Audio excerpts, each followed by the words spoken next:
Salam sejahtera dan salam serak kesayang bersama saya Janet Bennett.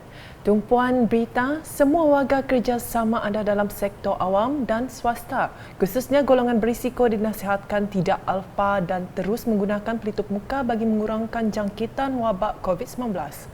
Menteri Pengangkutan Sarawak Datuk Seri Lee Kim Shin berkata, meskipun sudah diberi kelonggaran, namun prosedur operasi standard SOP sebelum ini perlu kekal dibudayakan. Jelas beliau, peralihan ke fasa endemik tidak seharusnya menjadi alasan kepada semua warga kerja tidak menggunakan pelitup muka. Ahli Dewan Undangan Negeri Senanding itu berkata demikian semasa berucap Majlis Jamuan Malam Hari Pekerja Anjuran Persatuan Guang Ning Miri di Miri baru-baru ini. Pada majlis itu, hadirin yang hadir telah menyaksikan tayangan video bertajuk The Origins and Significance of Labour Day. Ini merupakan aktiviti tahunan Persatuan Guang Ning Miri sebagai tanda menghargai pekerja daripada pelbagai bidang. Berita seterusnya, Ahli Dewan Undangan Negeri Ngemah Anyik Jana terus komited dalam memberi tumpuan kepada bidang pendidikan, infrastruktur, ekonomi dan pembangunan belia untuk penduduk di konstitusi berkenaan. Menurut beliau, kepercayaan rakyat terhadap beliau untuk penggal pertama sebagai wakil rakyat diterjemahkan kepada usaha merealisasikan 4 bidang utama itu. Bercakap semasa majlis pemimpin bersama rakyat di Rumah Ngiau Nanggang Ngungut Kenawit baru-baru ini, ujarnya bagi bidang pendidikan, beliau mahu setiap keluarga mempunyai sekurang-kurangnya seorang yang dapat melanjutkan pengajian ke peringkat universiti. Untuk pembangunan infrastruktur pula, beliau memerlukan rakyat Dun Ngemah bersama-sama memberi pandangan agar dapat mencapai sasaran pembangunan yang telah ditetapkan. Anyik juga menekankan pembangunan ekonomi dan untuk tujuan tersebut, beliau telah menghadiri bengkel Agensi Pembangunan Ulu Rajang URDA.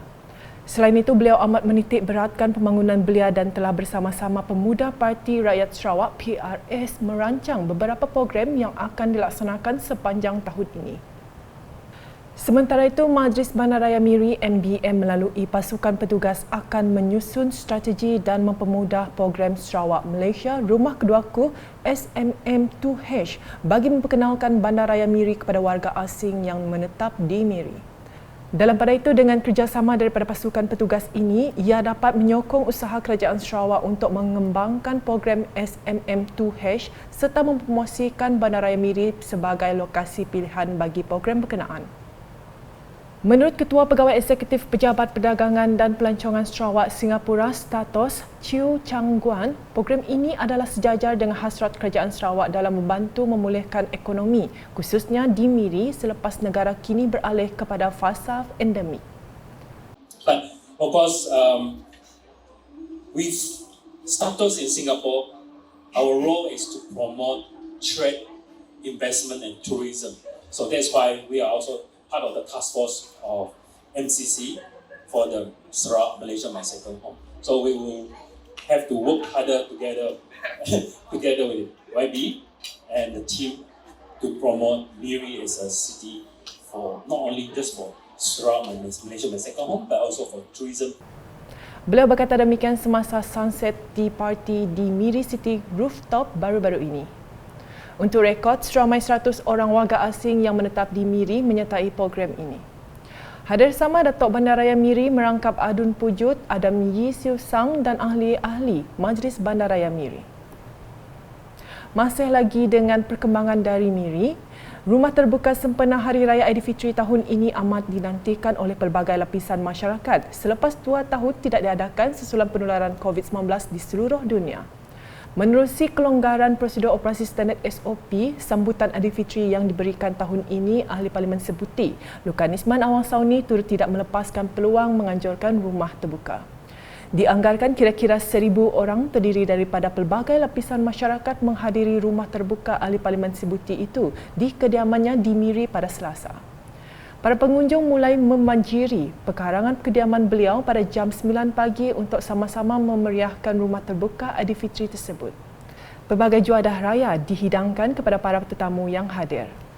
Sementara itu, Lukanisman memberitahu penganjuran rumah terbuka Aidilfitri merupakan salah satu platform untuk mengeratkan hubungan wakil rakyat dengan masyarakat pelbagai bangsa, agama dan latar belakang budaya.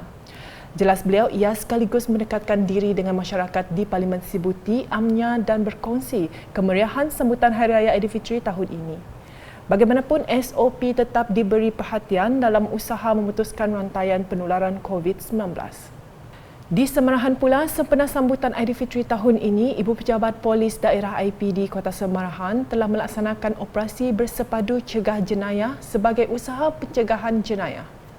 Operasi itu disertai seramai 18 pegawai kanan dan anggota lain secara bersepadu.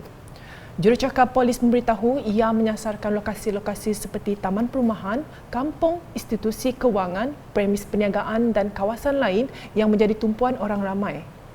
Katanya selain itu, sebanyak 60 kenderaan serta 76 orang awam telah diperiksa pada operasi tersebut. Jelasnya lagi, ketika ditemui pada Isnin, ia telah dilaksanakan secara rondaan berkereta oleh anggota-anggota yang bertugas.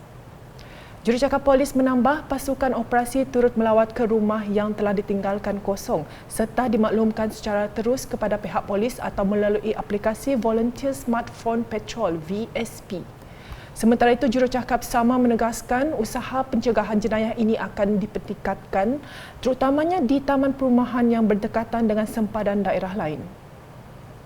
Sekian edisi Tengah Hari bersama saya, Janet Bennett. Berita lebih lanjut boleh didapati di semua platform media sosial UKAS termasuk portal ukas.sarawak.gov.my dan UKAS Channel di YouTube. Salam UKAS.